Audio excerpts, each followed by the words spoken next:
الحمد لله رب العالمين والعاقبة للمتقين والصلاة والسلام على سيد الأنبياء والمرسلين وعلى آله وأصحابه أجمعين أما بعد أعوذ بالله من الشيطان الرجيم بسم الله الرحمن الرحيم ذلك الكتاب لا ريب فيه صدق اللہ العظیم وصدق رسولہ النبی الکریم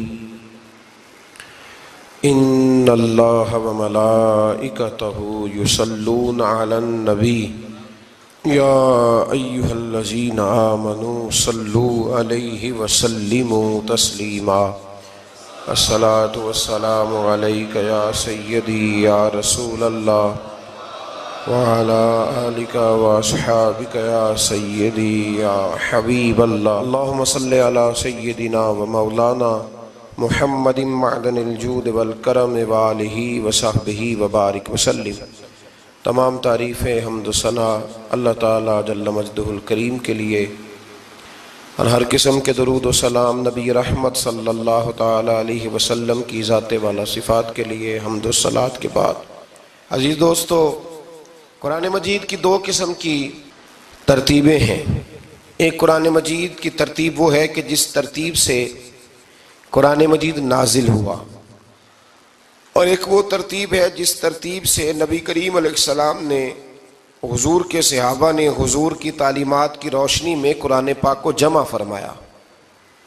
ایک ترتیب نزولی کہلاتی ہے، ایک ترتیب توقیفی کہلاتی ہے، جس ترتیب سے اسے جمع کیا گیا۔ نزول کے اعتبار سے قرآن مجید کی سب سے پہلی سورہ مبارکہ سورہ اقرا ہے، اس کی ابتدائی آیات نازل ہوئیں، اور ترتیب کے لحاظ سے جو مصحف کے اندر قرآن پاک میں ترتیب ہے، اس لحاظ سے قرآن مجید کی پہلی سورہ کا نام سورہ فاتحہ ہے، اور نبی کریم علیہ السلام نے فرمایا یہ سورہ فاتحہ اتنی شاندار ہے کہ ایسے کلمات کسی اور امت کو نہیں ملے جیسے اللہ نے سورہ فاتحہ میں ہمیں عطا فرمائے ہیں۔ قرآن پاک میں دو قسم کی صورتیں، ایک تو یہ میں نے عرض کر دی اس کی ترتیب، اسی طرح دو قسم کی صورتیں، کچھ مکی صورتیں ہیں اور کچھ مدنی صورتیں ہیں۔ ہمارے طالب علم اکثر اسکولوں اور کالجوں میں یہ سمجھتے ہیں کہ جو مکے میں نازل ہوئی وہ مکی ہیں، جو مدینے میں نازل ہوئی وہ مدنی ہیں، حالانکہ ایسا نہیں ہے۔ جو ہجرت سے پہلے نازل ہوئی وہ مکی ہیں، اور جو ہجرت کے بعد نازل ہوئی وہ مدنی ہیں۔ وہ آیت اگر بدر میں بھی نازل ہو نا، کچھ قرآن مجید کی آیات مختلف مقامات پر بھی نازل ہوئی ہیں، مختلف مقامات پر۔ حضور بدر میں تھے تو وہاں بھی قرآن مجید نازل ہوا، نبی کریم علیہ السلام احد میں تھے تو وہاں بھی قرآن پاک نازل ہوا۔ تو ترتیب یہ کی جائے گی کہ جو صورتیں ہجرت سے پہلے نازل ہوئیں وہ مکی ہیں، اور جو ہجرت کے بعد نازل ہوئیں وہ مدنی ہیں۔ سورہ فاتحہ کا آغاز اور قرآن مجید کی ہر سورت کا آغاز سوائے سورہ توبہ کے بسم اللہ شریف سے ہوتا ہے، اور نبی کریم علیہ السلام نے اتنا زور دیا کہ حضور فرمانے لگے دروازہ بند کرنے سے پہلے بھی بسم اللہ شریف پڑھا کرو، اور برتن ڈھانپنے سے پہلے بھی بسم اللہ شریف پڑھا کرو۔ نبی پاک علیہ السلام نے ہر جائز اور مستحسن کام سے قبل بسم اللہ شریف پڑھنے کو حکم دیا۔ بسم اللہ کے مفاہیم کیا ہیں؟ فرمایا بسم اللہ الرحمن الرحیم، اللہ کے نام سے شروع جو بڑا ہی مہربان نہایت رحم کرنے والا ہے۔ باقی ترجمہ کرنے والوں نے کہا کہ شروع اللہ کے نام سے، تو اعلیٰ حضرت فرمانے لگے کہ پھر تو شروع سے ہو گیا، پھر تو شروع سے ہو گیا، تو حضور پھر کیا ترجمہ کریں؟ فرمانے لگے یہ ترجمہ نہ کرو کہ شروع اللہ کے نام سے، بلکہ ترجمہ یہ کرو کہ اللہ کے نام سے شروع۔ یہ دیکھیں نا، سوچ ہے نا بزرگوں کی، اللہ کے نام سے، تاکہ واقعی اللہ کے نام سے شروع ہو۔ پھر ارشاد فرمایا الحمدللہ رب العالمین، تمام تعریفیں اللہ کے لیے جو تمام جہانوں کو پالنے والا ہے۔ جب انسان کو تھوڑا سا ترجمہ آتا ہو نا، اس کی تھوڑی توجہ ہو، اسے نماز پڑھنے کا بھی بڑا ہی مزہ آتا ہے۔ نبی کریم علیہ السلام فرماتے ہیں، رب فرماتا ہے یہ سورہ فاتحہ میرے اور میرے بندے کے درمیان آدھی آدھی ہے۔ آدھی میری ہے آدھی میرے بندے کی ہے. جب وہ کہتا ہے نا مالک یوم الدین تو یہاں تک وہ میری تعریف کرتا ہے. ایاک نعبد و ایاک نستعین تک پہنچتا ہے تو اب میرا اور اس کا آدھا آدھا کام شروع ہو جاتا ہے. پھر آگے میرا بندہ جب مجھ سے دعا مانگتا ہے تو یہ اس کے الفاظ ہیں جو میں اپنے فضل سے قبول فرمایا کرتا ہوں. تو ارشاد فرمایا تمام تعریفیں اللہ کے لیے جو تمام جہانوں کا پالنے والا ہے. الرحمن الرحیم، بڑا ہی مہربان ہے نہایت. یہ رحمان مبالغے کا صیغہ ہے، یعنی اتنا رحم کرنے والا کہ جتنا کوئی اور رحم نہ کر سکے. اس لیے اللہ ہی رحمان ہو سکتا ہے، بندہ کوئی رحمان نہیں ہو سکتا. بندے کو رحیم کہا جا سکتا ہے، نبی پاک رحیم ہے لیکن رحمان نہیں ہے. اس لیے کسی بھی انسان کا نام رحمان نہیں ہو سکتا. کسی دکان پر بعض اوقات لوگ نام رکھ لیتے ہیں رحمان بک ڈپو، تو یہ درست نہیں ہے. بندے کا نام رحمان نہیں ہو سکتا، عبد الرحمان. اس لیے کہ یہ لفظ رحمان خدا کے علاوہ کسی اور کے لیے بولنا درست نہیں ہے. پھر ارشاد فرمایا مالک یوم الدین، اللہ مالک ہے قیامت کے دن کا. تو یا اللہ آج کے دن کا مالک بھی تو ہی ہے. آج جو یکم رمضان مبارک ہے تو اس دن کا مالک بھی اللہ ہی ہے. تو یہ جو خاص کر کہا مالک یوم الدین، اس کا معنی یہ ہے کہ یہاں کچھ لوگ عارضی طور بھی تو بعض چیزوں کے مالک ہیں نا. یہ زمین میری ہے، یہ گھڑی میری ہے، یہ گھر میرا ہے، یہ بچے میرے ہیں. عارضی طور پر بھی تو لوگ مالک ہیں، لیکن قیامت کے دن عارضی طور پر بھی کوئی مالک نہیں ہوگا. قیامت میں ساری بادشاہی فقط میرے اللہ کی ہوگی. بلکہ رب کریم فرمائے گا کہاں ہیں وہ لوگ جو دنیا میں بادشاہ بنا کرتے تھے؟ کدھر ہے؟ بڑے بڑے کج کلا جو کہتے تھے کہ ہم اٹھتے ہیں تو لوگ اٹھتے ہیں، بیٹھتے ہیں تو دنیا بیٹھ جاتی، وہ کہاں ہے؟ جب کوئی نہیں بولے گا تو رب فرمائے گا للہ الواحد القہار، آج ایک رب واحد اور قہار کی حکمرانی ہے. پھر ارشاد فرمایا ایاک نعبد و ایاک نستعین، بے شک ہم تیری ہی عبادت کرتے ہیں اور تجھی سے مدد چاہتے ہیں. عبادت بھی اللہ کی ہے اور مدد بھی. یہ جو بندوں کے ذریعے بعض اوقات مدد ہوتی ہے تو یہ مدد بھی اللہ کی ہے، یہ مدد بھی اللہ کی ہے. یہ کسی بندے نے مائک بنایا ہے جس کی مدد سے آپ تک آواز جا رہی ہے، تو اس کو عقل کس نے دی تھی بنانے کی؟ تو پھر مدد کس کی ہوئی؟ اللہ کی. تو دنیا میں کوئی بھی جو مدد کرتا ہے وہ اللہ کے ولی کریں، نبی کرے، پیغمبر کریں، تو وہ مدد کس کی ہے؟ اللہ کی. اس لیے کہ وہ ذاتی طور پر کچھ بھی نہیں کر سکتے. اگر اللہ انہیں توفیق نہ دے وہ کسی کی مدد نہیں کر سکتے.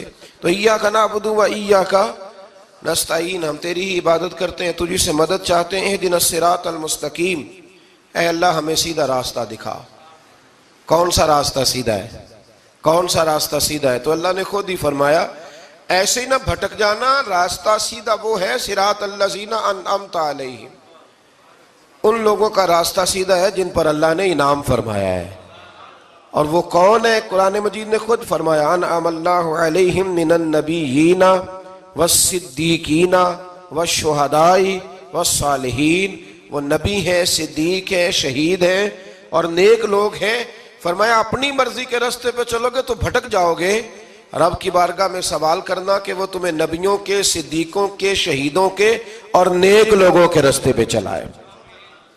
غیر المغضوب علیہم ولا الضالین، نہ ان لوگوں کے راستے پہ چلا جن پر تیرا غضب ہوا، اور نہ ان کے راستے پہ چلا جن پر تو ناراض ہوا، جنہیں تو نے گمراہ کیا. ان لوگوں کے راستے پہ نہ چلا بلکہ ان لوگوں کے راستے پہ چلا جن پر تیرا انعام ہوا. یہ جو لوگ ہیں نا مغضوب علیہم ولا الضالین، ایک گروہ یہودیوں کا ہے اور ایک عیسائیوں کا ہے. کہا جا رہا ہے یا اللہ نہ یہودیوں کے راستے پہ چلا اور نہ عیسائیوں کے راستے پہ چلا، ہمیں تو ابو بکر صدیق کے راستے پہ چلا، ہمیں تو عمر فاروق کے راستے پہ چلا، عثمان غنی، مولا علی اور جناب ابو ہریرہ کے راستے پہ چلا. اب یہ سورہ فاتحہ کا تو میں نے مکمل ترجمہ عرض کیا. سورہ بقرہ یہ قرآن مجید کی سب سے بڑی سورہ ہے. ایک حدیث اس کی فضیلت پہ سن لے. نبی کریم علیہ السلام نے فرمایا جس گھر میں سورۃ بقرہ پڑھی جائے نا، فرمایا جن کیا وہاں سے تو شیطان بھی بھاگ جاتا ہے. سورہ بقرہ گھروں میں پڑھیں، یہ سب سے بڑا تعویذ ہے. اگر گھر میں جنات ہوں، کوئی آسیب ہوں، اور یہ وہ والا تعویذ ہے جو مدینے والے رسول نے عطا فرمایا ہے. یہ سب سے بڑی سورہ ہے۔ مفسرین فرماتے ہیں اگر کوئی استدلال کی قوت رکھتا ہو تو ایک 100 چیز کا اللہ نے حکم دیا ہے، بلکہ امام اعظم فرماتے ہیں 100 تھوڑی ہے، میری نظر سے پڑھو تو 1000 چیزوں کا حکم دیا ہے، 1000 سے منع کیا ہے، اور 1000 قسم کی نصیحتیں اللہ کریم نے سورہ بقرہ کے اندر فرمائی ہیں۔ اس سورہ مبارکہ کا جو پہلا رکوع ہے نا، اس میں جو سب سے پہلی آیت ہے وہ ہے الف لام میم۔ ان کو کہتے ہیں حروف مقطعات۔ پہلا لفظ ہی جب کوئی قرآن مجید کا پڑھتا ہے نا، بہت بڑا عالم فاضل، بہت بڑا محدث، تو اسے یہ کہنا پڑتا ہے کہ میں نہیں جانتا، اللہ جانتا ہے یا اللہ کا رسول جانتا ہے۔ الف لام میم کا معنی ہم نہیں جانتے، اللہ جانے یا اللہ کا رسول جانے، یا جس کو وہ دونوں بتا دیں وہ جانتا ہے، ورنہ یہ اللہ اور اس کے رسول کا راز ہے۔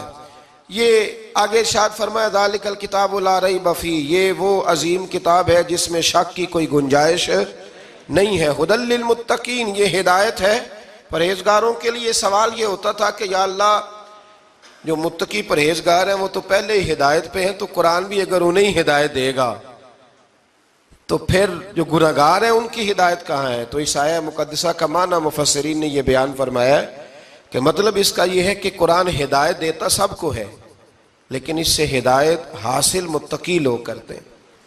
بارش برستی ہے نا سب جگہوں پہ، لیکن اگر کسی نے فرش کرایا ہو، ٹائلیں لگوائی ہو، تو وہاں پھل پھول اگ سکتے ہیں، سبزہ اگ سکتا ہے، اس کے لیے زمین کا زرخیز ہونا شرط ہے۔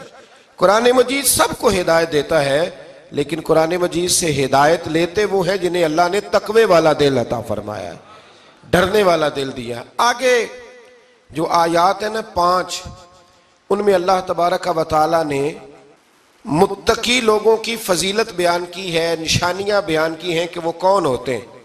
ان میں پہلا ارشاد فرمایا کہ متقی وہ ہوتا ہے جو غیب پہ ایمان لے آتا ہے، اس چکر میں نہیں پڑتا کہ آنکھوں سے دیکھوں گا تو مانوں گا۔ اور دوسرا فرمایا متقی وہ ہوتا ہے جو نماز قائم کرتا ہے اور اللہ کے دیے ہوئے رزق سے اللہ کے راستے میں خرچ کرتا ہے۔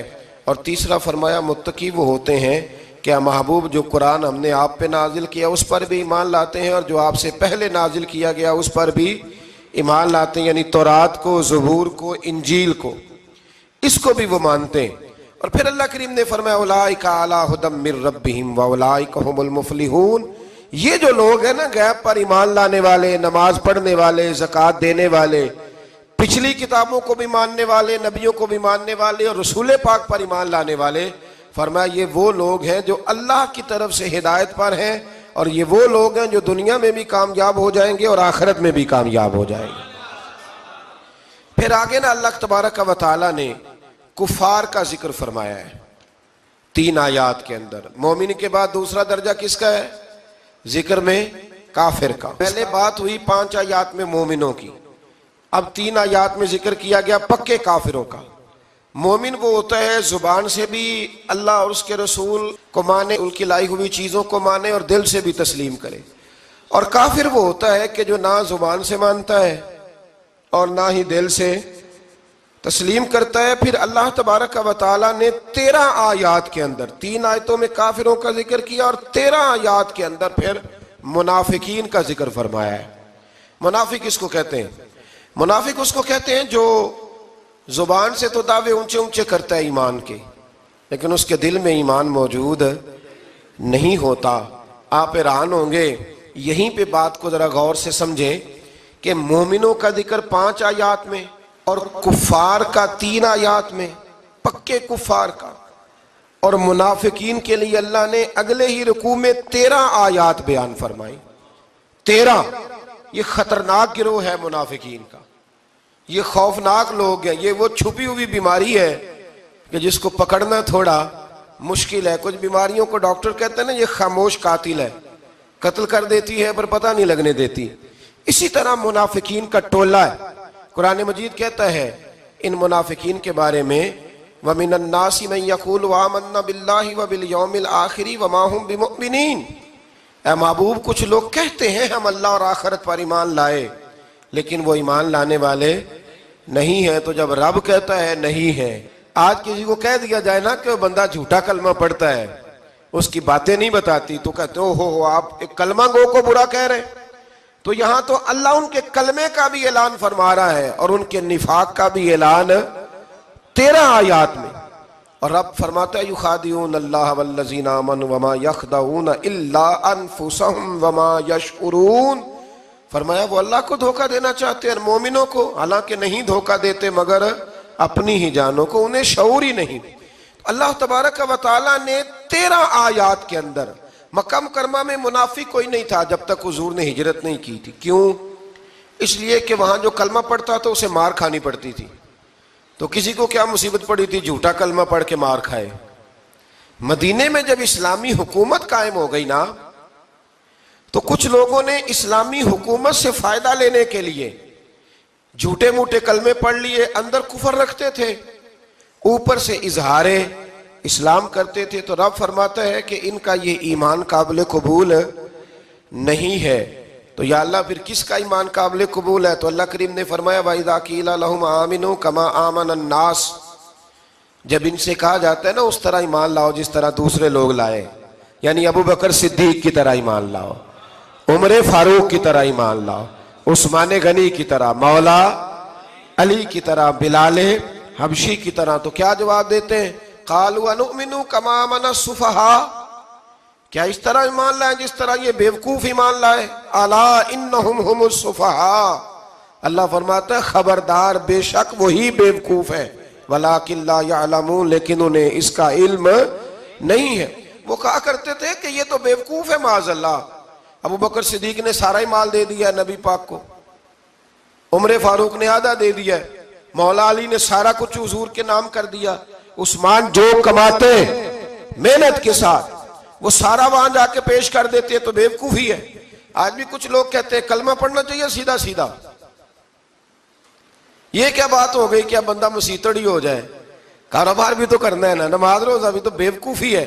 اللہ جواب دیتا ہے، فرمایا الا انہم هم السفہاء، خبردار بیوقوف تو تم ہو کہ میرے محبوب کی شریعت کا، دین کا، روحانیت کا سورج چمک رہا اور تم نے فیض ہی کوئی نہیں حاصل کیا. تو میرے بھائیوں، صحابہ کا ایمان وہ ایمان ہے، اہل بیت نبوت کا وہ ایمان ہے کہ اللہ کو ایمان بھی وہ والا پسند ہے جو حضور کے غلاموں جیسا ایمان ہو.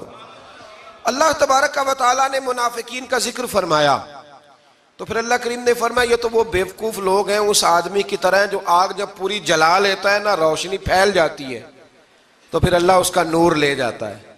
انہوں نے بھی چلاکیاں کر کے تھوڑا سا ماحول بنایا تھا تو اللہ نے ان کے سارے پردے کھول دیے. ان کے پاس کچھ باقی بچا، ان کے پردے کھول گئے. رسول کریم علیہ السلام کی بارگاہ میں نا ایک دن ان منافقین نے شرارت کر دی. منافقین نے شرارت کیا کی؟ جب حضور صلی اللہ علیہ وسلم نے فرمایا نا پوچھو جو پوچھنا ہے، تو امام راضی کہتے ہیں یہ پیچھے نمازیں پڑھتے تھے، یہ 313 تھے حضور کے پیچھے. اگر مدینے میں رہ کے منافق ہو سکتے ہیں تو باقی ملکوں میں بھی تو ہو ہی سکتے ہیں نا جی. حضور کے پیچھے نمازیں پڑھتے تھے تو ایک دن کہنے لگے نہیں یہ کہتے ہیں جو مرضی پوچھو تو ہم پیچھے نمازیں پڑھتے ہیں، ہمارا انہیں پتہ نہیں. جب یہ اعتراض کیا نا حضور کے علم پر، آپ سمجھ لیں کہ حضور کے علم پر اعتراض کرنا طریقہ کس کا ہے؟ طریقہ کس کا ہے حضور کے علم مبارک پر اعتراض کرنا؟ کہنے لگے پیچھے نمازیں پڑھتے انہیں پتہ ہی نہیں. جب یہ کہا تو اللہ کے رسول نے نا، جمعے والا دن تھا، حضور نے فرمایا میرے علم پر اعتراض کرتے ہو؟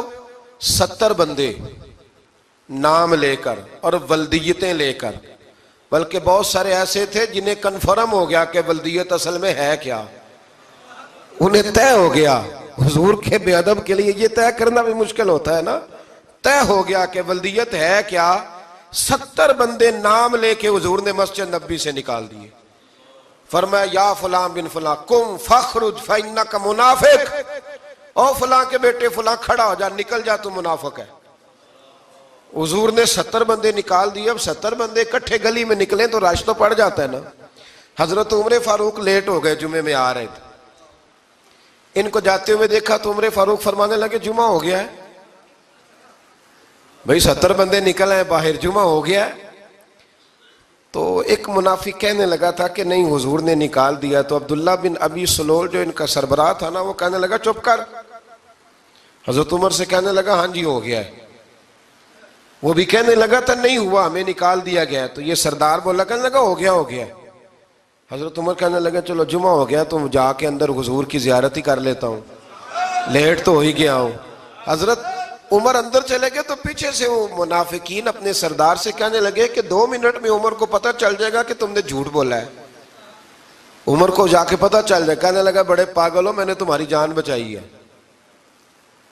نبی پاک نے تو مسجد سے نکالا ہے نا۔ تو عمر کو پتہ چل جاتا نا منافق ہیں، تو ابو بکر بھی مسجد میں تھے، علی بھی مسجد میں تھے، عثمان بھی مسجد میں تھے، بچانے والا ہی کوئی نہیں تھا۔ عمر نے تلوار لے کے تو دنیا سے ہی نکال دینا تھا، تو میں نے جان بچائی ہے، آپ جائیں گے نا اندر تو حضور ٹھنڈا کر دیں گے، فرمائیں گے چلو میں نے نکال جو دیا ہے۔ تو یہ وہ منافقین کی جماعت ہے۔ دوسرے سے تیسرے رکوع میں نا اللہ تعالیٰ نے انسان کو یاد کرایا ہے کہ تو نے عبادت اپنے رب کی کرنی ہے، اور فرمایا رب تمہارا وہ ہے جس نے تمہارے لیے زمین کو فرش بنایا ہے، آسمان کو چھت بنایا ہے، اور آسمان سے پانی برسا کے تو زمین سے پھل اگائے ہیں، رزق لکم، وہ بھی تیرے کھانے کے لیے اگائے ہیں۔ وہ جو آسمان سے بارش برسا کے زمین سے سبز اور پھل اگائے ہیں تو وہ بھی تیرے لیے۔ جب سارا کچھ تیرے لیے بنایا تو بھی تو عبادت کرنا اپنے رب کی، پھر کسی کو اس کا شریک نہ ٹھہرا۔ ایک چیلنج بھی کیا قرآن مجید نے اس رکوع کے اندر۔ کہا کرتے تھے مکے کے لوگ کہ آپ قرآن مجید کی آیتیں نبی کریم علیہ السلام سے کہا کرتے تھے کہ معاذ اللہ آپ خود بناتے ہیں، بنا کے لاتے ہیں۔ تو اللہ کریم نے فرمایا وَإِن كُنتُمْ فِي رَيْبٍ مِّمَّا نَزَّلْنَا عَلَىٰ عَبْدِنَا فَأْتُوا بِسُورَةٍ مِّن مِّثْلِهِ، اگر تمہیں شک ہو نا اس میں جو ہم نے بندہ خاص پہ نازل کیا ہے تو تم بھی اس جیسی ایک صورت بنا کے لاؤ۔ پڑھے لکھے تو تم بھی ہو نا، مکے میں تم بھی رہتے ہو، تو ایک صورت بنا کے لاؤ۔ قرآن مجید ہم سے چھینا گیا ہے سازش کے تحت، اس لیے کہ جس قوم کو قرآن آ جاتا ہے نا پھر کوئی کافر اس کا مقابلہ نہیں کر سکتا۔ دیکھیں نا اگر کافروں کے پاس جواب ہوتا قرآن پاک کا تو بدر اور احد میں نا کوئی آیت بنا کے لاتے، قرآن کے مقابلے کی تلواریں لے کے نہ آتے، ان کے پاس جواب ہی نہیں تھا۔ اور قیامت تک کسی کافر کے پاس قرآن مجید کا کوئی جواب، قرآن کا کوئی جواب، قسم اللہ کی جواب کوئی نہیں، قرآن کا اس کا کوئی جواب نہیں۔ کیا بات ہے قرآن پاک کی۔ وہ ایک دفعہ مسلمہ کذاب بے ایمان کہنے لگا میں نے بنا لیا ہے قرآن پاک کا جواب، معاذ اللہ۔ جواب کیا بنایا؟ وہ صورت ہے نا القاریۃ ما القاریۃ وما ادراک ما القاریۃ، کھڑکھڑانے والی کیا ہے، کھڑکھڑانے والی تمہیں کیا پتا کیا ہے کھڑکھڑی، قیامت کا ذکر ہے۔ کہنے لگا میں نے اس جیسی صورت بنا لیا، تو کیا بنایا؟ الفیل ملفیل وما ادراک ما الفیل۔ کہنے لگا ہاتھی، تمہیں کیا پتا کیا ہاتھی، تم کیا جانو کیا ہاتھی۔ تو پاس جو اس کے اپنے بیٹھے تھے نا چیلے، کہنے لگے چپ کر جا، سارے زمانے کو پتا ہے ہاتھی کیا ہوتا ہے۔ تو پاگل ہے، اس کے 2 کان ہوتے ہیں، ایک سونڈ ہوتی ہے، 4 اس کے پیر ہوتے ہیں۔ بیوقوف آدمی قرآن کا مقابلہ کرنا ہے تو کچھ چج کے ساتھ کر، پاگلوں کی طرح مقابلہ کرے گا، جوتے کھائے گا بھی، ہمیں بھی پڑھوائے گا۔ تو قرآن مجید کا کوئی مقابلہ کر سکا؟ تو اس آیہ مبارکہ میں اللہ نے کافروں کو یہ کہا اگر مقابلہ نہیں کر سکتے تو پھر اللہ سے ڈرو، ورنہ دوزخ میں ڈالے جاؤ گے، وہ جس کا ایندھن آدمی اور پتھر ہے، اور بنائی بھی کافروں کے لیے گئی ہے۔ اعدت للکافرین، جہنم کس کے لیے بنائی گئی ہے؟ کافروں اور منافقوں کے لیے۔ مسلمانوں کے لیے بنائی گئی، مسلمان مرضی سے چھلانگے لگائیں تو ان کی موج ہے، ورنہ ان کے لیے جہنم، ان کے لیے اللہ نے جنت بنائی ہے۔ اور یہ بات کرتے ہی رب کریم نے فرمایا اے محبوب علیہ السلام مومنوں کو خوشخبری دے دیں کہ اللہ نے ان کے لیے جنت بنائی ہے، اس میں باغات ہیں، انہیں رزق دیا جائے گا کھانے کے لیے، اور اس میں انہیں پاکیزہ بیویاں دی جائیں گی، اور پھر وہ اس میں ہمیشہ رہیں گے، انہیں اس سے نکالا نہیں جائے گا۔ آگے جو آیات کریمہ ہے نا اس کے اندر اللہ تبارک و تعالیٰ نے فرمایا ہے کہ اللہ حیا نہیں کرتا سمجھانے کے لیے، مچھر کی مثال بھی دینی پڑے۔ فرمایا قرآن سے کچھ لوگ ہدایت حاصل کرتے ہیں اور کچھ گمراہ ہو جاتے ہیں۔ جب لوگ اپنی مرضی کی تشریحات چاہتے ہیں تو گمراہ ہوتے ہیں، اور جب قرآن کو رسول اللہ صلی اللہ علیہ وسلم اور امت مسلمہ کی تشریحات کی روشنی میں سمجھتے ہیں تو پھر اللہ ہدایت عطا فرماتا ہے۔ پھر اللہ تبارک و تعالیٰ نے آگے ارشاد فرمایا حضرت آدم کی پیدائش کا واقعہ۔ کچھ مفسرین نے لکھا اللہ نے مشورہ کیا تھا فرشتوں سے، وَإِذْ قَالَ رَبُّكَ لِلْمَلَائِكَةِ إِنِّي جَاعِلٌ فِي الْأَرْضِ خَلِيفَةً لیکن کچھ مفسرین کہتے ہیں کہ اللہ کو ضرورت نہیں فرشتوں سے مشورہ کرنے کی. اللہ نے فرشتوں سے مشورہ نہیں کیا، بلکہ رب نے انہیں آگاہ فرمایا تھا کہ میں لگا ہوں زمین پہ اپنا نائب بنانے، میں خلافت دینے لگا ہوں زمین پہ. اب یہ تو دینے والی کی مرضی ہے نا اس نے کس کو دینی ہے، یہ تو دینے والے کی مرضی ہے نا اس نے. تو کچھ لوگ کہتے ہیں کہ دینے والے سے زیادہ ہمیں پتہ ہے. تو فرشتوں کو بھی یہ اجتہادی خطا ہو گئی، کہنے لگے یا اللہ اسے نہ بنانا، یہ فساد کرے گا، یہ خون ریزیاں کرے گا. تو اللہ نے فرمایا جو میں جانتا ہوں وہ تم. اللہ اکبر. امام راضی فرماتے جب رمضان آتا ہے تو اللہ فرشتوں سے کہتا ہے ذرا یہ کھول کے دروازے دیکھو نا یہ زمین پہ کیا کر رہے ہیں. تم تو کہتے تھے فساد کریں گے اور یہ سارے تراویحیں پڑھ رہے ہیں. تم تو گویا کہتے تھے فساد کریں گے اور یہ تو دیکھو گویا رمضان کے روزے رکھ رہے ہیں، یہ تو میری یاد میں نکلے ہوئے. تم کچھ کہتے تھے اور دیکھو میں نے تمہیں کہا تھا نا جو میں جانتا ہوں وہ تم. اللہ نے پھر حضرت آدم علیہ السلام کو تمام زمانے کے علوم عطا کیے، علم سکھا لیا. تو فرشتوں سے کہا تم بھی ان چیزوں کے نام بتاؤ، تو وہ بتا سکے نہیں. اللہ نے فرمایا اب اس طرح کرو آدم کو سجدہ کرو. سب نے سجدہ کیا سوائے. وہ کہنے لگا یا اللہ صرف تجھے ہی کرنا ہے. کرنا بھی صرف اللہ کو چاہیے، پر رب کے آگے بھی جھکنا چاہیے، اور جس کے سامنے رب جھکائے نا وہاں بھی. اور یہ جو عاجزی ہے نا، یہ جو جھکنا ہے یہ علم کے آگے ہے. ہماری مصیبت یہ ہے کہ ہم علم کے آگے بھی گردن جھکانے کو تیار نہیں ہوتے، وہاں بھی ہم خود عالم فاضل بن جاتے ہیں. تو فرمایا کہ سب سے کہا سجدہ کرو، سب نے سجدہ کیا سوائے ابلیس کے. تو پھر ہوا کیا وکان من الکافرین، وہ کافروں میں سے ہو گیا. پھر اللہ نے حضرت آدم کو اور جناب حوا کو نا مقام دے دیا جنت میں رہنے کے لیے، اور کہا سارا کچھ کھانا، درخت کے قریب نہ جانا.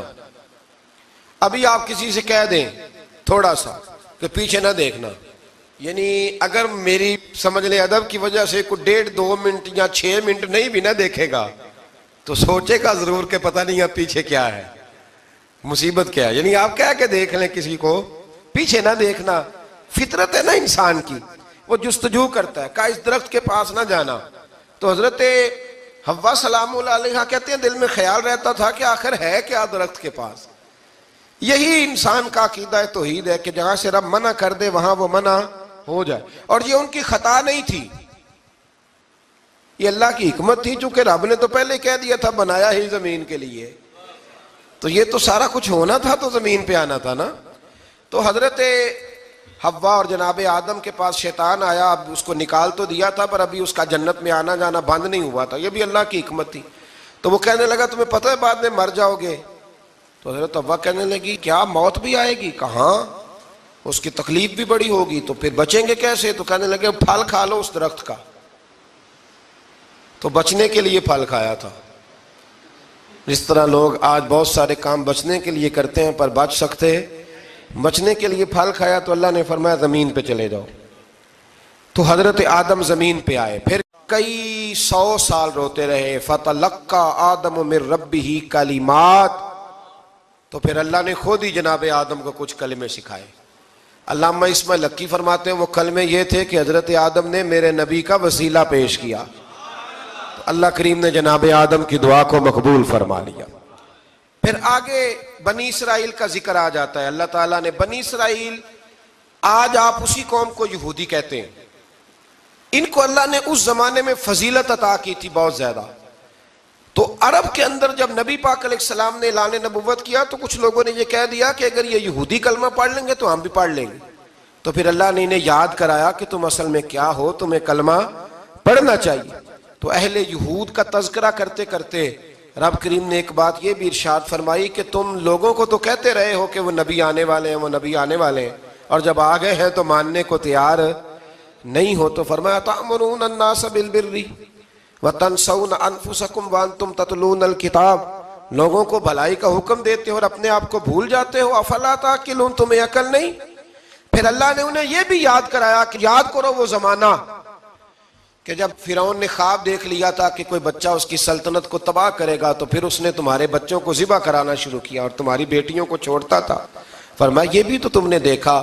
میں نے تمہیں پھر تم سے کہا جہاد کرو قوم عمالقہ کے خلاف، تو مقام طیہ میں جا کے یہ لوگ کہنے لگے ہم سے جہاد نہیں ہوتا.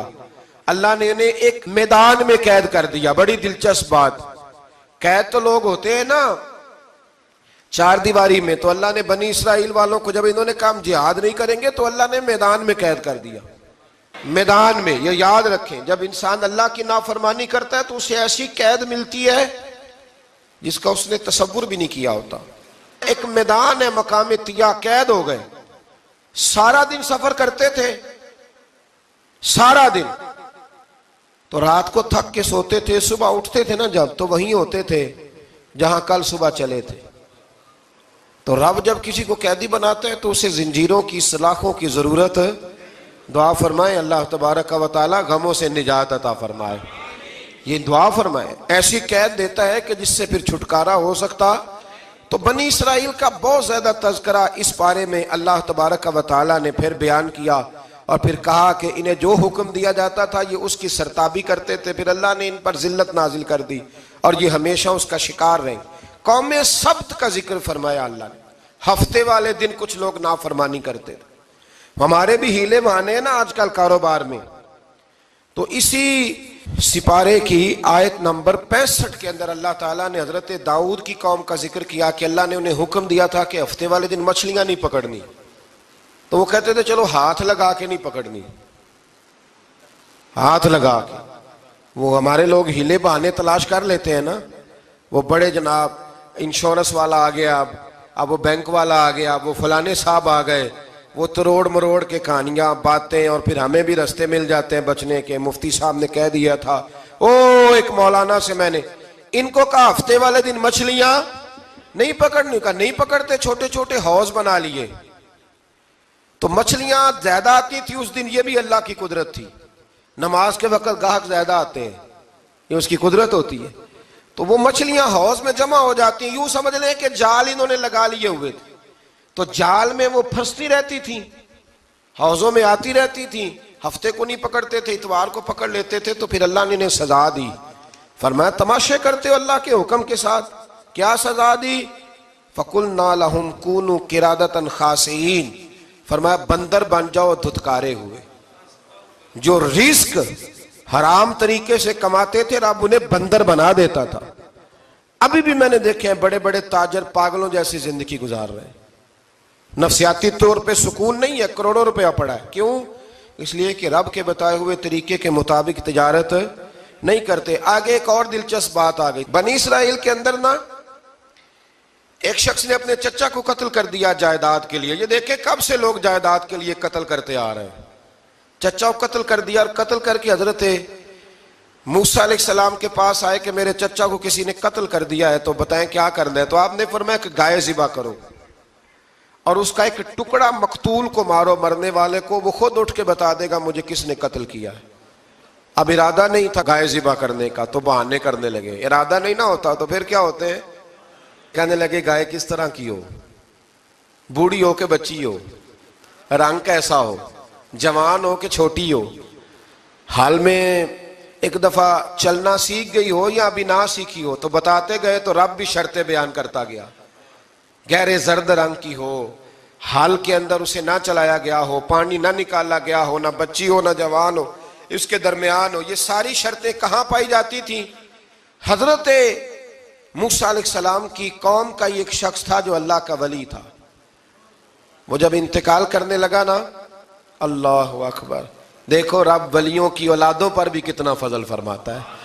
وہ جب انتقال کرنے لگا تو ایک اس کے پاس چھوٹی سی بچیا تھی, گائے کی بچی. اس نے جنگل میں چھوڑ دی. کہنے لگا یا اللہ میں تیرے نام پہ چھوڑتا ہوں, میرا بچہ جوان ہو جائے تو اسے دے دینا, اور تو سرمایہ ہی کوئی نہیں. بچہ بڑا ہوا تو بچہ بھی بڑا نیک تھا, اپنی ماں کا بڑا فرما بردار تھا. اس کی ماں نے کہا بیٹا تیرے باپ نے ایک گائے چھوڑی تھی. تو بچہ جنگل میں گیا اور جا کے کہنے لگا اے اللہ میری گائے مجھ سے ملا دے. تو رب کریم نے وہ گائے واپس کر دی. وہ گائے گھر لے آیا. اب وہ کہنے لگا اماں بیچ دوں, تو اماں کہنے لگی بیٹا میرے پوچھے بغیر نہ بیچنا. کئی دفعہ گاہک لگے, پر اس نے کہا جب تک میری اماں نہ کہے گی میں بیچوں گا. ادھر بنی اسرائیل والے شرطیں جتنی گائے کے بارے میں پوچھ چکے تھے وہ ساری اسی گائے میں پائی جاتی تھی. تو یہ ڈھونڈتے ڈھونڈتے وہاں پہنچ گئے. تو کہنے لگے گائے چاہیے، تو اس نے کہا بھی تمہاری مرضی سے نہیں، قیمت میری مرضی کی۔ ایک مفسر نے تو یہاں تک لکھا ہے کہ اس نے کہا گائے ذبح کر کے نا، تو جتنا گائے کے اندر گوشت ہوگا نا اتنا ہی کھال کے اندر تم مجھے مال بھر کے دو گے، اتنے ہی سکے بھر کے دو گے، اتنی اشرفیاں بھر کے دو گے، تو پھر تمہیں گائے دوں گا۔ تو پھر یہ گائے انہیں ملی اور یہ گائے لے کر کے آئے۔ زیادہ سوالات نہ کرتے تو زیادہ الجھتے نہ۔ ہم بھی دین کے معاملے میں بڑے سوال جواب کرتے ہیں، اتنا سوال کریں جتنی اس کی ضرورت ہے۔ ان لوگوں نے سوالات زیادہ کیے تو پھر الجھ زیادہ گئے۔ تو میرے بھائی اس کا ذکر بھی اللہ تبارک و تعالیٰ نے پہلے پارے کے اندر بیان فرمایا۔ پھر اللہ کریم نے فرمایا کہ کچھ ایسے لوگ بھی ہیں یہودیوں میں سے جن کا دعویٰ ہو گیا ہے کہ ہم اللہ کے بڑے پیارے ہیں۔ فرمایا یہ صرف ان کے منہ کی باتیں، یہ تو قیامت میں پتہ چلے گا نا کہ اللہ کا پیار کس کے ساتھ زیادہ ہے۔ اور پھر یہ بھی یہودیوں نے دعویٰ کیا ہے، اسی پارے میں اللہ فرماتے ہیں کہ ان کا دعویٰ ہے کہ ہم اللہ کے بڑے پیارے ہیں، جنت میں ہم ہی جائیں گے۔ تو اللہ فرماتے ہیں پھر مرنے کی دعا تو کرو، جنت میں تو مر کے جانا ہے نا۔ لیکن رب فرماتے ہیں یہ کبھی مرنے کی دعا نہیں کریں گے، اس لیے کہ انہیں پتہ ہے کہ ہم نے آخرت کے لیے کیا بھیجا۔ لیکن جی پہلا حکم آ گیا یا ایھا الذین آمنوا کہہ کے، پہلی آیت قرآن پاک کی پہلے سپارے میں پہلی آیت جس میں اللہ نے کہا یا ایھا الذین آمنوا، تو پہلا حکم آمنوا کہہ کے آیت نمبر 104 میں جو اللہ نے حکم دیا ہے نا وہ نبی پاک کی تعظیم کا حکم ہے۔ پہلا حکم ہی اللہ نے حضور کی عزت اور ناموس کا ارشاد فرمایا۔ پہلا اس ترتیب کے لحاظ سے وہ ہوا یہ کہ جب نبی پاک کو بات ارشاد کرتے تو صحابہ کرام اٹھ کے عرض کرتے رائینا یا رسول اللہ، حضور سمجھ نہیں آئی ذرا رعایت کر دے۔ تو یہودیوں کی عبرانی زبان کے اندر نہ ذرا کھینچ کے پڑھتے تھے رائینا، تو اس کا معنی بنتا تھا معاذ اللہ اے ہمارے چرواہے، بکریاں چرانے والے کو بھی وہ رائینا کہتے تھے۔ تو جب صحابہ یہ کہنے لگے تو اللہ نے منع ہی کر دیا، فرمایا میرے محبوب کے غلاموں اس لفظ کے پیچھے چھپ کے، اس لفظ کے پیچھے چھپ کے لوگ میرے نبی کی بے ادبی کر جاتے ہیں، تو جس لفظ کا کوئی ایک معنی بے ادبی والا بنتا ہو وہ لفظ بھی میرے نبی کے لیے نہ کہو، لفظ وہ والے کہو جس میں کوئی بے ادبی کا معنی نکلے نہ۔ یہاں لوگوں نے بڑے بڑے لفظ نہیں بول دیے، پھر کہتے میرا مطلب یہ تھا، میرا مطلب وہ تھا، تو نے وہ لفظ بولا کیوں جس کا کوئی غلط مطلب بھی نکل سکتا تھا۔ اللہ نے فرمایا یا ایھا الذین آمنوا لا تقولوا رائینا، اے ایمان والو رائینا کہو ہی نہ۔ تو یا اللہ کیا کہیں؟ فرمایا وقولوا انظرنا، تم کہو یا رسول اللہ ایک نظر فرمائیے، انداز دیکھیے، انظرنا ایک نظر۔ تو ہمارے بزرگ تو پہلے ہی بڑے پیار والوں نے کہہ دیا یا رسول اللہ انظر حالنا، کہتے کہاں سے لاتے ہو جملے؟ میں نے کہا اللہ کی کتاب سے، یا رسول اللہ انظر حالنا یا حبیب اللہ اسمع قالا، تو تم کہو انظرنا محبوب نظر کرم کریں، واسمعوا، اور کیا ضرورت ہے دوبارہ پوچھنے کی؟ اللہ کہتا ہے پہلے ہی دھیان سے سنا کرو، پہلے ہی واسمعوا، پہلے ہی احتیاط سے سنو، وللکافرین عذاب علیم، اور کافروں کے لیے دردناک عذاب ہے۔ لے جی اسی پارے میں اللہ تبارک و تعالیٰ نے پھر اہل یہود کا ذکر کیا۔ تو یہود کہنے لگے کہ ہم حضرت ابراہیم کے ماننے والے ہیں، تو اللہ کریم نے وہ بھی ذکر کیا کہ میں نے تو ابراہیم کو آزمایا ہے، وَإِذِ ابْتَلَىٰ إِبْرَاهِيمَ رَبُّهُ بِكَلِمَاتٍ فَأَتَمَّهُنَّ، ہم نے ابراہیم کو کچھ چیزوں سے آزمایا ہے، وہ ہماری آزمائش پہ پورے اترے۔ قَالَ إِنِّي جَاعِلُكَ لِلنَّاسِ إِمَامًا، تو پھر ہم نے انہیں کہا کہ ہم آپ کو پوری دنیا کا امام بنائیں گے۔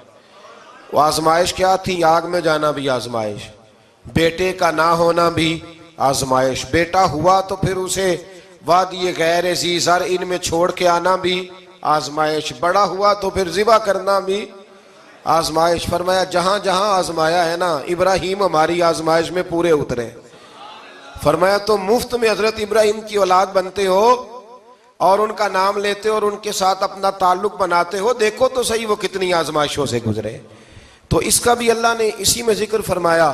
اور پھر وہ بات کرتے تھے حضرت یعقوب کی اور حضرت اسحاق کی، تو فرمایا وہ تو ہمارے اتنے خاص بندے تھے کہ وصال کے وقت بھی انہوں نے اپنی اولادوں کو نصیحت فرمائی تھی کہ اللہ کی توحید پہ قائم رہنا، اس کا ذکر بھی اللہ نے اسی پارے میں بیان فرمایا۔ اور جو حضرت ابراہیم اور جناب اسماعیل نے کعبہ تعمیر کیا تو اس کا ذکر بھی اللہ تعالیٰ نے اسی پارے میں فرمایا جب وہ کعبہ بنا رہے تھے تو کہہ رہے تھے ربنا تقبل منا، کہہ رہے تھے اے اللہ بنا ہم نے دیا ہے پر مہربانی فرما ہم سے قبول فرما لے۔ تو جو آیہ کریمہ آخر میں عرض کرنا چاہتا ہوں اس پر بھی تھوڑی توجہ فرمائیں گے تو بات بڑی نکھر کے باہر آئے گی۔ یہ 16ویں رکوع کے اندر اللہ نے پھر یہود کا اور عیسائیت کا ذکر فرمایا تو اللہ کریم نے ایک بات ارشاد فرمائی، یہودیوں کے ہاں جب کوئی بچہ پیدا ہوتا تھا وہ پیلے رنگ کے ساتھ اس کو رنگتے تھے، یا کوئی خاص رنگ تھا ان کا، بچہ پیدا ہوتا تو اس پر وہ رنگ چڑھاتے کہ یہ جی ہمارے مذہب کا رنگ ہے۔ ہمارے ہاں بھی رسمیں ہیں نا اپنی اپنی، معاذ اللہ اپنی اپنی نہیں ہونی چاہیے، اللہ رسول کا حکم ہونا چاہیے۔ تو یہودیوں کے ہاں بچہ پیدا ہوتا تو ایک خاص رنگ چڑھاتے، عیسائیوں کے ہاں پیدا ہوتا تو وہ بھی ایک خاص رنگ چڑھاتے۔ تو مسلمانوں کے ہاں بچے پیدا ہوئے تو انہوں نے بھی توجہ کی کہ یہ کیا ہو رہا ہے، تو رب کریم نے فرمایا صبغۃ اللہ، رنگ اللہ کا ہی ہے۔ ومن احسن من اللہ صبغہ، اور فرمایا اللہ کے رنگ سے زیادہ خوبصورت کس کا رنگ ہو سکتا ہے؟ اللہ کا رنگ کیا ہے؟ لا الہ الا اللہ محمد الرسول اللہ صلی اللہ علیہ۔ فرمایا نیلے پیلے کالے رنگ نہ چڑھاؤ، اپنے ذہن پر توحید و رسالت کا رنگ چڑھاؤ، یہ سب سے بہترین رنگ ہے۔ اگر تمہارے ذہنوں پر رب رسول کی توحید کا رنگ چڑھ گیا تو یہ وہ والا رنگ ہے، پھر تمہیں کسی اور رنگ کی طرف جانے کی ضرورت نہیں پڑے گی۔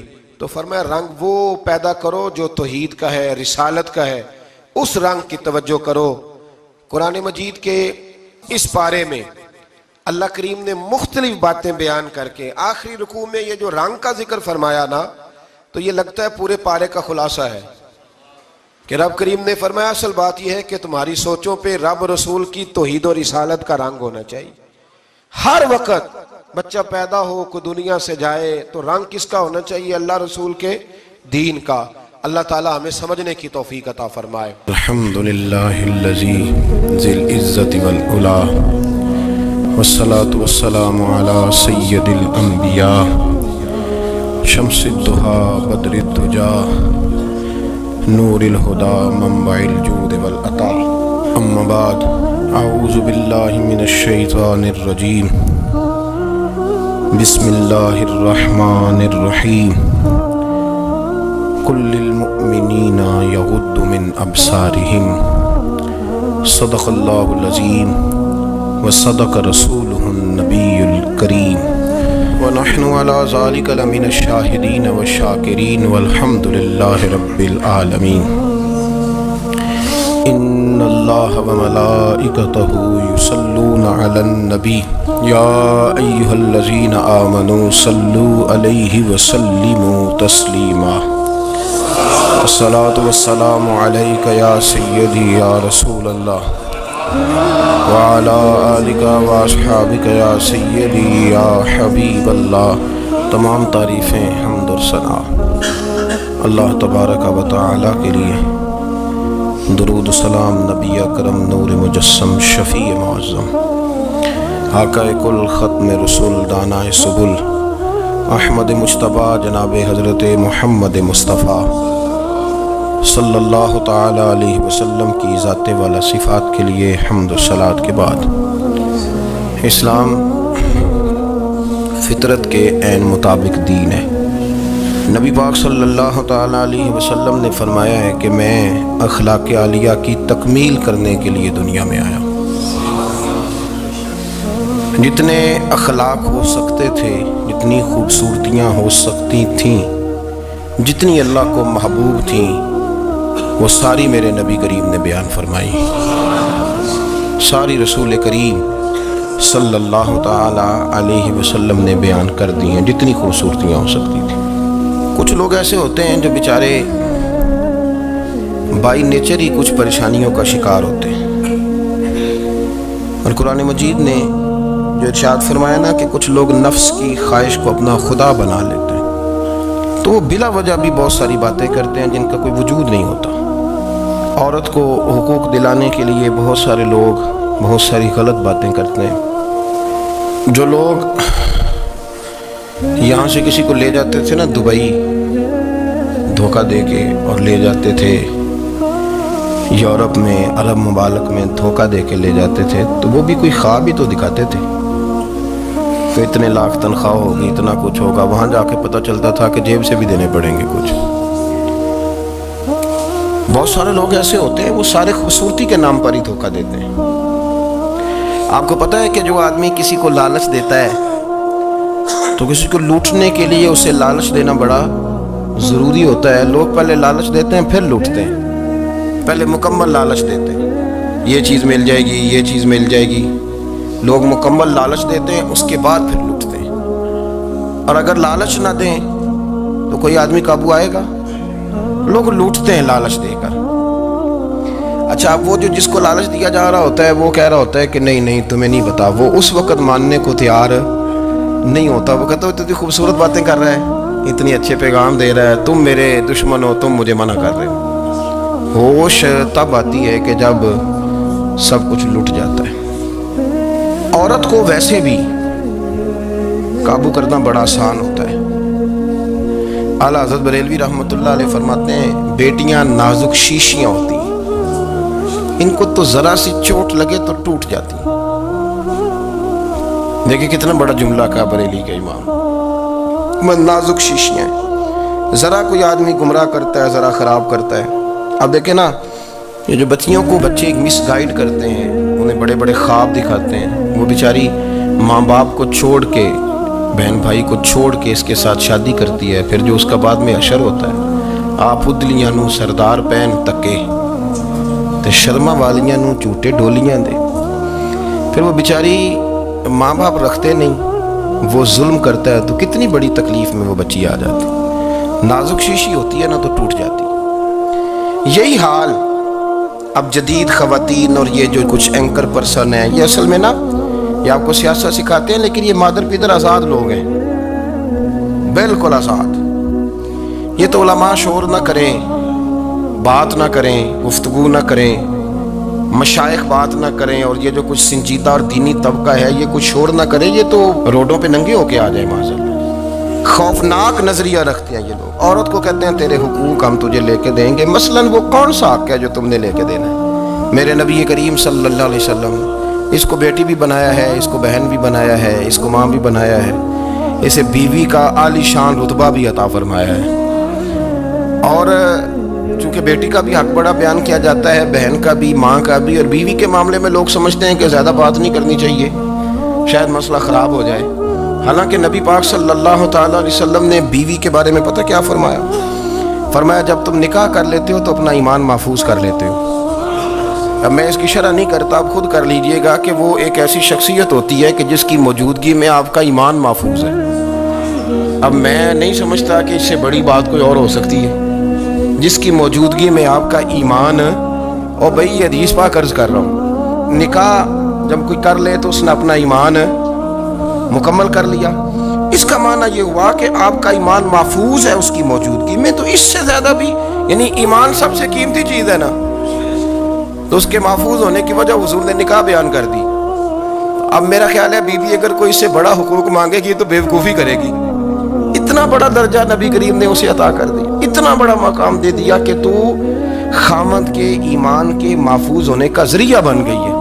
عورت کو جو حقوق رسول کریم صلی اللہ تعالیٰ علیہ وسلم نے عطا فرمائے، نبی پاک نے جو حقوق دیے، دیکھیں نا، حضرت عبداللہ ابن عمر رضی اللہ تعالیٰ عنہ کی اہلیہ بیمار تھی تو جلدی جلدی سے وہ آئے، تو جب بہت جلدی ہو، سفر بڑا شدید تھا، تو آپ نے جلدی سے نماز ادا کی، جلدی سے چلے۔ آپ کے خادم کہنے لگے حضور خیریت ہے؟ فرمایا میری بیوی بیمار ہے۔ تو اس نے عرض کی حضور آپ کی اہلیہ بیمار ہے، تو آپ نے نماز بھی جلدی سے پڑھی، سفر بھی جلدی جلدی کیا۔ تو فرمانے لگے یہ وہ چیزیں ہیں جو ہمیں مدینے والے رسول نے سکھائی ہیں۔ آپ اس کیفیات کو سمجھیں کہ حضور صلی اللہ علیہ وسلم نے درس دیا۔ اور پھر ایک اور بہت بڑی بات، یہ فضیلت کسی اور کو نہیں دی، جو عورت کو حضور نے فضیلت دی، یہ فضیلت کسی اور کو نہیں دی۔ کبھی حضور نے فرمایا کہ تمہارا ابا تمہارے ساتھ بہت سخت رویہ کرے تو تم نے اس کو اس سختی پر داد دینی ہے؟ فرمایا چلو اگر وہ زیادتی بھی کرے تو تم نے اس کے ساتھ سلوک اچھا ہی کرنا ہے۔ لیکن آپ ایک بات کو سمجھے نا کہ بچے کے بارے میں، بیٹے کے بارے میں، بیٹی کے بارے میں فرمایا 10 سال کے ہو کے نماز نہ پڑھے تو سختی کرو، تمہارا ڈنڈا بھی لٹکنا چاہیے۔ بہت ساری جگہوں پہ بہت سارے لوگوں کے لیے سختی کا حکم دیا، لیکن عورت کے لیے حضور نے جو جملے کہے، اصل میں ہم سمجھتے ہیں کہ یہ ایک بات ہے، مشہور ہو گئی ہے روایت حدیث، تو بس اس کے پس منظر پر اور جملوں کے حسن پر شاید معاذ اللہ غور کرنے کی ضرورت نہیں۔ ذرا اس لفظ کی تاثیر پر غور کریں۔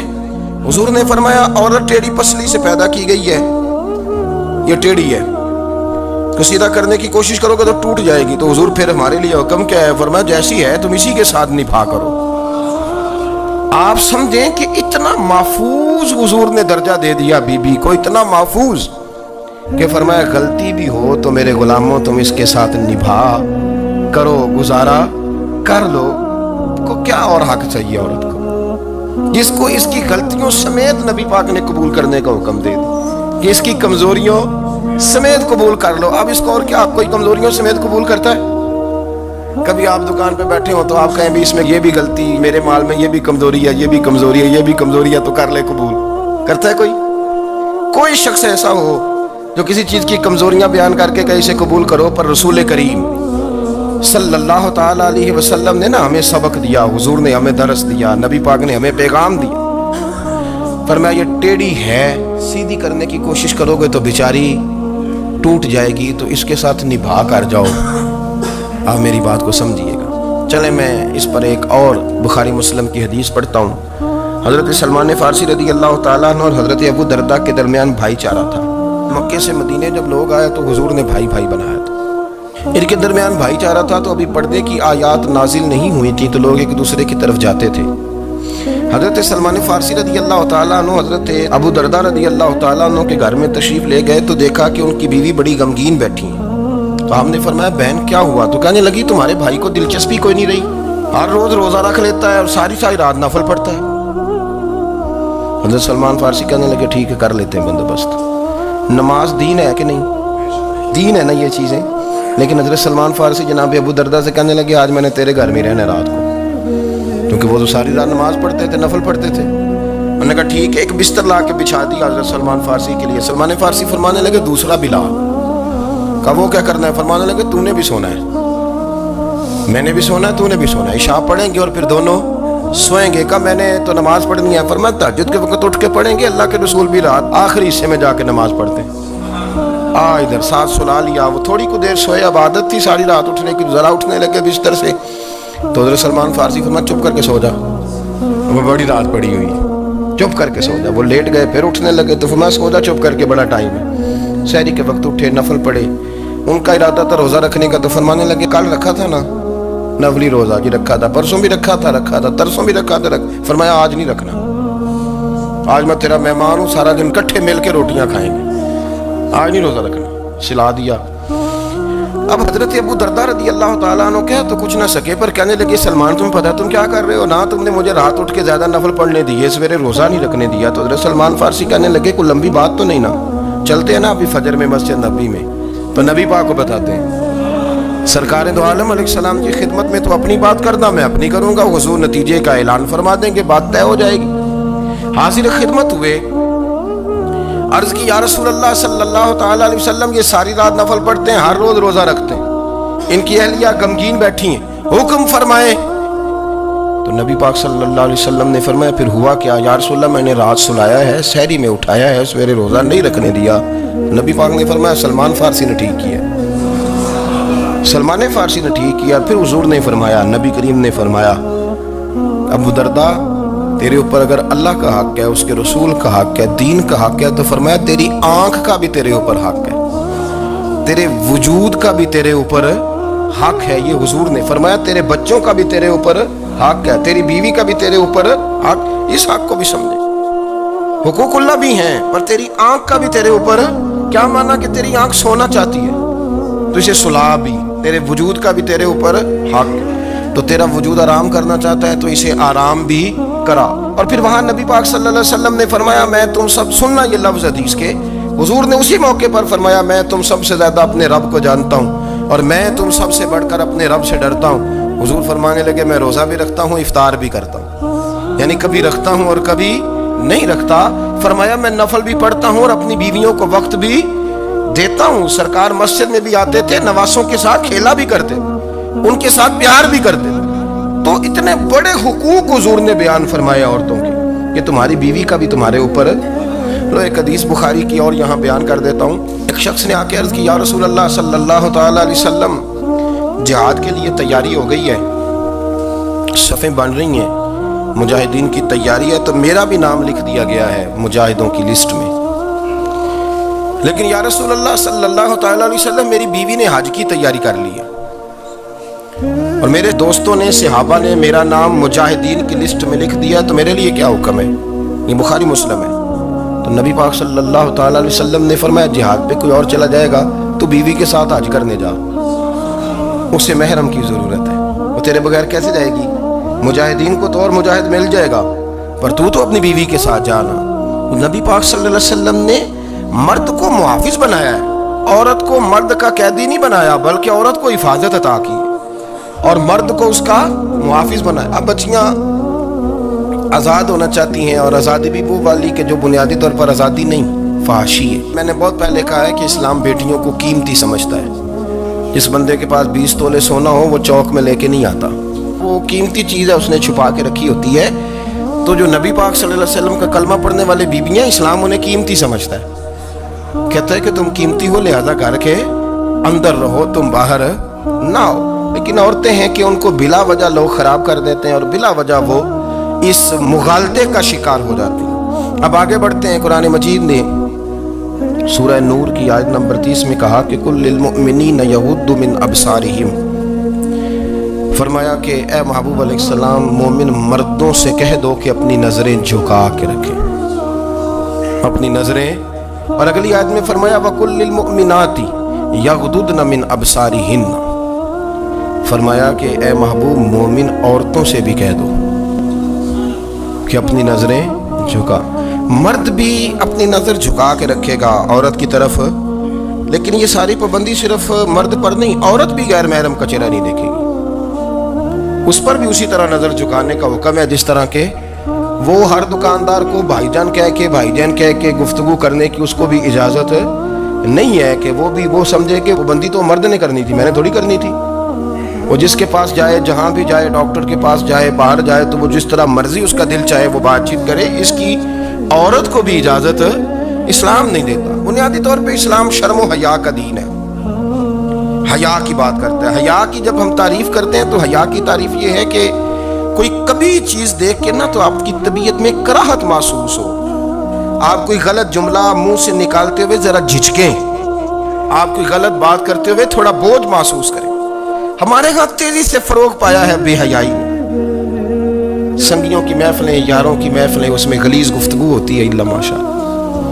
جن دوستوں کو بڑی پاک صاف گفتگو کرنی چاہیے. دوستی کا رشتہ بڑا مقدس رشتہ ہے, جو یہاں ایک دوسرے سے پیار کریں گے جنت میں بھی اکٹھے داخل کیے جائیں گے. شرط یہ ہے کہ پیار اللہ رسول کی رضا کے لیے ہو, لیکن اس کے اندر اگر آپ کی گفتگو کچی ہو, کمزور ہو, فحاشی والی ہو, عریانی والی ہو.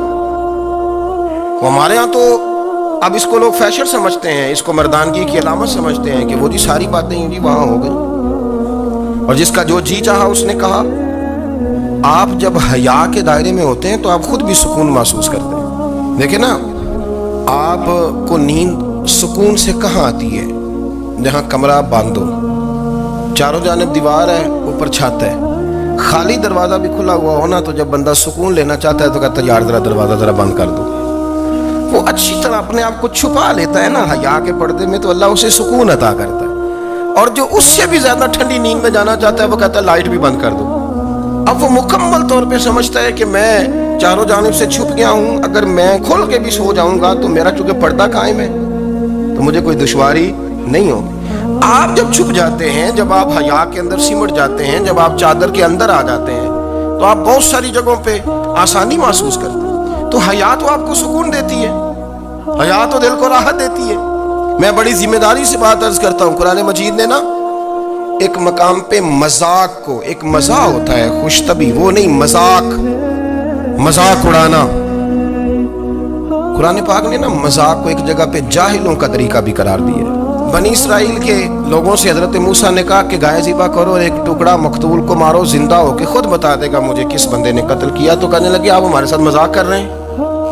تو قرآن مجید کہتا ہے کہ حضرت سیدنا موسیٰ علیہ السلام فرمانے لگے اعوذ باللہ ان اکون من الجاہلین، فرمانے لگے میں اللہ کی پناہ مانگتا ہوں کہ میں جاہلوں میں سے ہو جاؤں۔ یہ مذاق کرنا تو جاہلوں کا طریقہ ہے۔ اگر آپ کی زبان سے بے حیائی کا جملہ نکل گیا، اگر آپ کی زبان سے بے حیائی کا جملہ نکل گیا، آپ نے کہہ دیا کہ ہم آزاد لوگ ہیں، جو مرضی کریں گے، جو مرضی کہیں گے، جو ہمارا دل میں آئے گا کریں گے، تو پھر تو لوگ آپ کا وہ حشر کریں گے کہ آپ سے برداشت ہی نہیں ہوگا۔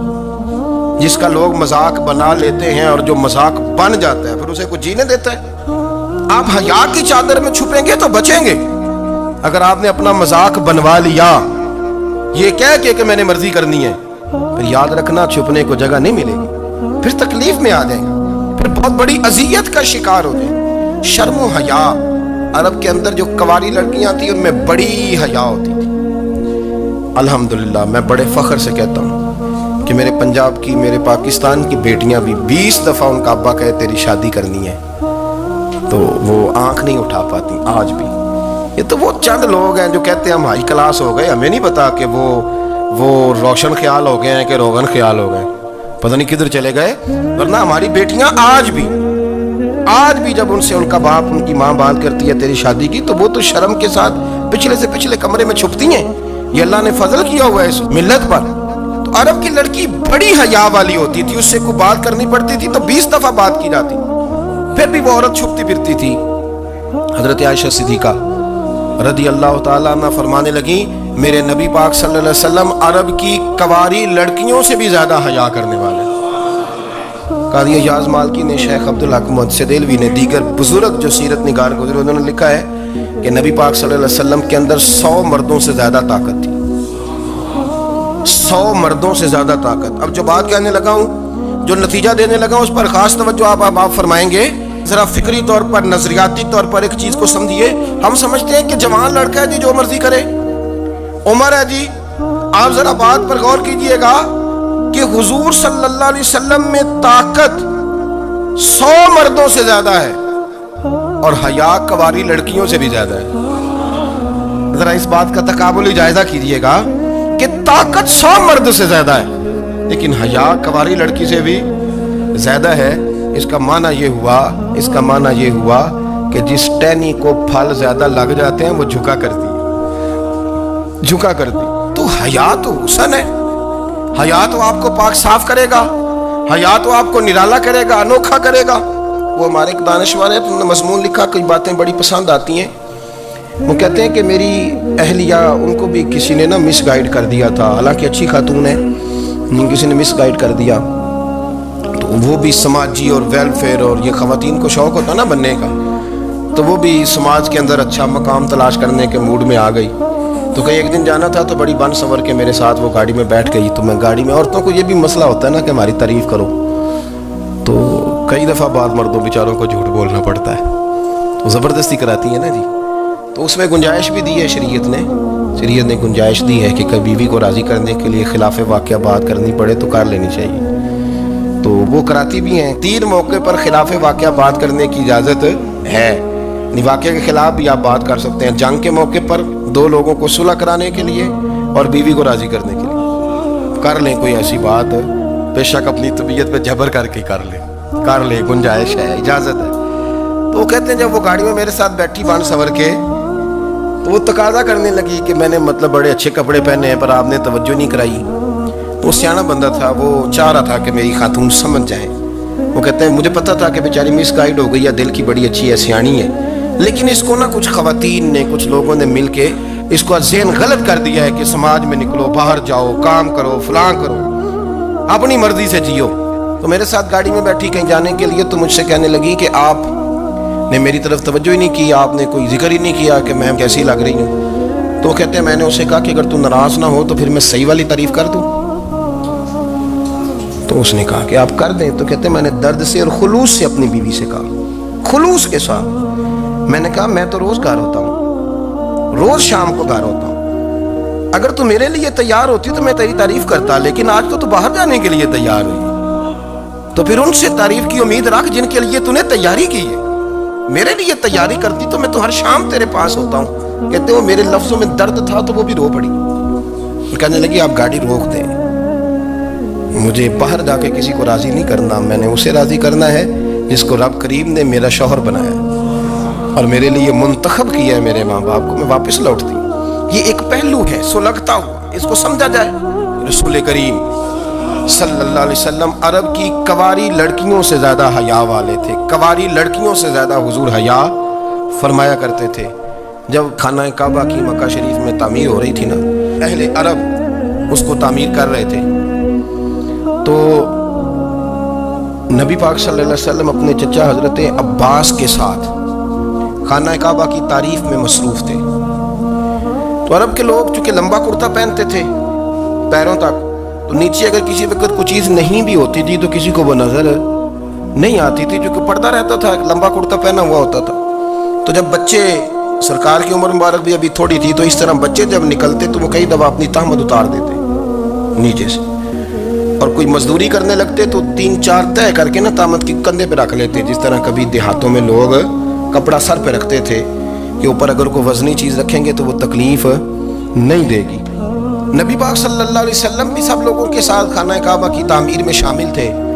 تو حضرت عباس رضی اللہ تعالیٰ عنہ نے کہا حضور سے، ابھی اعلان نبوت بھی نہیں فرمایا تھا، بھتیجے آپ بھی تہمت اتاریے، یہ صحیح مسلم میں حدیث موجود ہے، اور اس کو کندھے پہ رکھ لیجیے، آپ اینٹیں اٹھا اٹھا کے لا رہے ہیں تو ذرا آپ کو تکلیف نہیں ہوگی۔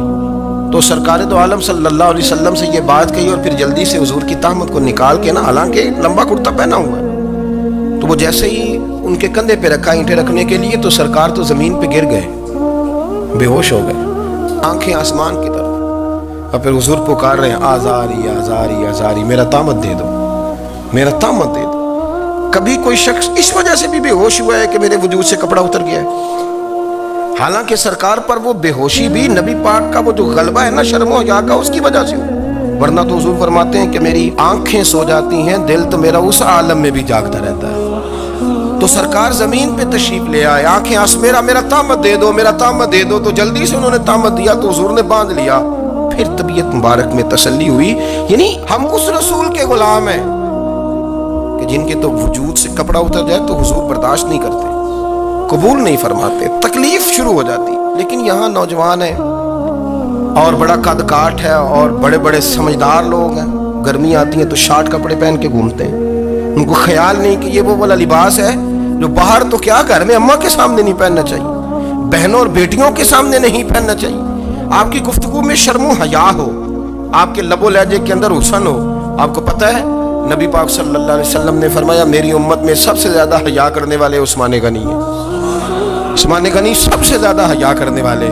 آپ فرمایا کرتے تھے جب سے حضور کا چہرہ دیکھا ہے میں نے کبھی اپنی شرمگاہ بھی نہیں دیکھی، میں نے آنکھوں کا وضو نہیں توڑا، اور جب سے حضور کے دست مبارک میں نے بیعت کے لیے سیدھا ہاتھ بڑھایا تو پھر سیدھا ہاتھ میں نے کبھی گندگی کو نہیں لگایا۔ حیا، آپ باتھ روم کے اندر بھی غسل فرماتے تھے تو کپڑوں سمیت کرتے تھے۔ کسی نے کہا حضرت جی واش روم کے اندر کیوں نہیں کپڑے اتارتے؟ آپ فرمانے لگے باہر بندوں سے حیا کرتا ہوں، اندر جاتا ہوں تو رب سے حیا نہیں شروع ہو جاتی، وہ تو دیکھ رہا ہے نا۔ تو میں جو بات آپ کی خدمت میں عرض کرنا چاہتا ہوں اس کو آپ سمجھیے گا میرے عزیز، کہ شرم والا مزاج، گفتگو بھی شرم والی، آنکھیں بھی شرم والی، لباس بھی شرم والا، دوستی یاری بھی شرم والی، بہت ساری ایسی باتیں۔ دیکھیں نا آپ ذرا، میں نے کہا کہ باتوں کو سن کے گزر نہ جایا کریں، اس کی گہرائی پر غور کریں۔ حضور علم کا سمندر ہے، سرکار سے زیادہ علم دنیا میں کسی کے پاس موجود نہیں ہے، اور صحابہ کو موقع ملا ہوا اس سمندر سے فیض لینے کا، لیکن ان کی حالت یہ ہے کہ حضرت علی المرتضیٰ فرماتے ہیں 14 دن گزر جاتے، حضور سے کوئی سوال پوچھنا ہوتا تھا پر میں شرم کے مارے نہیں پوچھ پاتا تھا۔ 14 دن بخاری شریف میں موجود ہے۔ ایک دن نبی پاک صلی اللہ علیہ وسلم نے پوچھا صحابہ سے کہ وہ کون سا درخت ہے جس کے پتے نہیں گرتے، اور وہ درخت اس طرح ہے جس طرح مومن ہوتا ہے، وہ درخت میرے مومن کی طرح بتاؤ۔ حضرت عبداللہ ابن عمر فرماتے مجھے پتا تھا کہ وہ کھجور کا درخت ہے، لیکن چونکہ ابو بکر صدیق بھی بیٹھے ہیں، عمر فاروق بھی بیٹھے ہیں، مولا علی بھی بیٹھے ہیں، عثمان غنی بھی بیٹھے ہیں، اتنے جید لوگ بیٹھے ہیں، تو مجھے حیا آتی تھی کہ میں کیوں جواب دوں۔ کہتے سرکار نے کئی دفعہ پوچھا، لوگوں نے کئی اور درخت بتائے، پر فرمایا تمہارا جواب درست نہیں ہے۔ آپ حیا کے اس پہلو پر غور کریں کہ سوال کا جواب آتا ہے، سوال کا جواب، یعنی مجھے سوال کا جواب آتا ہو پھر میں دوں نہ، مجھے بدعزمی نہ ہو جائے گی؟ یہ کیسے ممکن ہے کہ میری رات گزر جائے، مجھے پتا بھی تھا اور میں نے بتایا نہیں؟ بہت سارے لوگ آ کے بہت ساری باتیں بتاتے ہیں، بہت ساری باتیں وہ سمجھاتے ہیں، تو ہم غور سے ان کا چہرہ دیکھنے لگ جاتے ہیں، کہتے ہیں یار اس کا تو دعویٰ تھا کہ میں سمجھنے آتا ہوں، تو یہ تو ہمیں سمجھا رہا ہے، چلو الحمدللہ ہم سمجھنے کو تیار ہیں۔ لیکن میرے عزیز، پتہ بھی ہے جواب کا، علم بھی ہے، لیکن فرماتے ہیں میری حیا نے مجھے اجازت نہ دی کہ میں جواب دوں۔ آپ فرماتے ہیں پھر حضور سے صحابہ نے عرض کی کہ یا رسول اللہ آپ ہی بتا دیں وہ درخت کون سا ہے، تو حضور نے فرمایا بھائی وہ کھجور کا درخت ہے۔ تو آپ فرماتے ہیں میں دل ہی دل میں کہہ رہا تھا کہ الحمدللہ میرا جواب درست ہے، حالانکہ میں نے جواب دیا ہی نہیں۔ تو لفظوں میں حیا، جملوں میں حیا، آنکھوں میں حیا، اٹھنے میں حیا، بیٹھنے میں حیا، چلنے میں حیا ایک خوبصورت حسن ہے۔ اور نبی پاک صلی اللہ علیہ وسلم نے فرمایا جب تو بے حیا ہو جائے نا پھر تو آزاد ہے، پھر تو جو مرضی کا، پھر تو جو، اس لیے بزرگ جب کسی کو بے حیا کہتے تھے نا، اللہ اکبر، اور جب کسی کو کہتے تھے نا یہ بے حیا ہے تو لوگ سمجھتے تھے کہ ہلکی سی بات کر دی، لیکن ان کا معنی یہ ہوتا تھا کہ بس بھائی اب اس کے ساتھ کوئی کلام کرنے کی ضرورت ہے، اس کو اب اصلاح کی ضرورت نہیں، یہ بے حیا ہے۔ کیا معنی؟ کہ اب یہ جو اس کے دل میں آئے گا وہ کرے گا، جو اس کی طبیعت چاہے گی وہ کرے گا، اب یہ کسی پہلو بھی قابو آنے کو تیار بے حیا ہو گیا۔ بے حیائی بہت بڑا عیب ہے، اور جو لوگ کہتے ہیں کہ ہمیں بالکل آزادی ہونی چاہیے، ہمارا اپنا جسم ہے تو ہماری اپنی مرضی چلے گی۔ ایک وزیر صاحب ہیں، پتہ نہیں میں ان کو جانتا تو نہیں، انہوں نے سینٹ میں تقریر کی ہے، میں نے ان کی بات سنی ہے، اس نے کہا نہیں نہیں بھائی جسم رب کا ہے تو مرضی بھی تو رب کریم کی چلے گی، اور مرضی بھی یہ مرضی بھی اللہ کی۔ یہ مجھے تھوڑا سا مسئلہ ہے جسم پر، کبھی کبھی مجھے کثرت سفر سے الرجی ہو جاتی ہے۔ میرے ساتھ لوگ نا دل سے پیار کرتے ہیں، شاید ہی کوئی اچھا ڈاکٹر ہو جس تک میرے سنگی مجھے لے کے نہ گئے ہوں، پر جسم اللہ کا ہے نا، مرضی بھی جب وہ چاہے گا صحت دے گا۔ کیوں کچے کاموں میں لوگ پڑ گئے، کیوں غلط لوگ سوچ میں پڑ جاتے ہیں، یہ اسی کا ہے، اور جب وہ چاہے گا، آپ اس بات کو اچھے طریقے سے سمجھ لیں کہ جو اپنی مرضی چوکوں چوراہوں میں کر رہے ہوتے ہیں نا، جو مرضی گند مند، وہ جانور ہوتے ہیں، وہ جانور ہوتے ہیں، جو نہ چونک دیکھتے ہیں نہ گلی دیکھتے ہیں، نہ انہیں پتہ ہوتا ہے کہ جگہ کون سی ہے، وہ انسان ہے۔ میں نے کہہ دیا جو میں نے کہنا تھا، میں نے کہہ دیا، وہ جانور ہوتے ہیں۔ اور جو کچھ انسان ہوتے ہیں نا، ان کے اندر کچھ نہ کچھ پھر شرم حیا بھی ہوتی ہے، وہ چوکوں چوراہوں میں وہ حرکتیں اور وہ کام نہیں کرتے جو جانور کرتے ہیں۔ ان کے لیے بڑے پردے ہوتے ہیں، ان کے لیے بڑی باتیں ہوتی ہیں، ان کے لیے بڑا کچھ ہوتا ہے۔ جو بالکل آزاد ہو جائے، کوئی پتہ نہ ہو کس وقت کیا کہنا ہے کیا کرنا ہے، تو پھر وہ دائرہ انسانیت سے خارج ہو جاتا ہے۔ ہم آپ کو کیا دعوت دیں؟ آپ تو وہ باتیں کر رہے ہیں جو اسلام کا انسانیت کے حق میں بھی ٹھیک نہیں، آپ تو وہ والی باتیں کر رہے ہیں جن کا انسانیت بھی تقاضا نہیں کرتی کہ یہ باتیں ہونی چاہیے۔